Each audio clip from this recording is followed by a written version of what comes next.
Pawanputra premium league season 3 अंतर्गत cricket स्पर्धेचे सामने 5 एप्रिल रोजी उत्साहात पार पडले. आयोजक प्रशांत लुटे, निर्णय थोरात, सुशांत बाकले, हरीश चंदन शिवे व त्यांच्या टीमने उत्कृष्ट नियोजन करत ही स्पर्धा यशस्वी केली.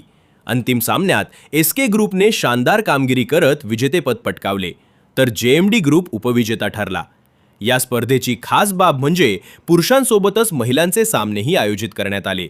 महिला क्रिकेट विजेत्या संघाला बक्षिसे व सन्मान चिन्ह आदरणीय मनीषा थोरात यांच्या हस्ते प्रदान करण्यात आले.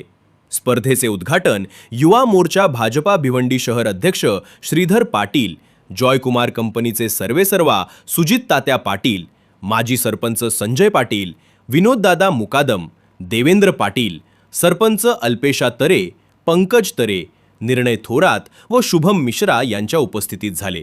स्पर्धेला प्रेक्षकांचा उत्स्फूर्त प्रतिसाद लाभला.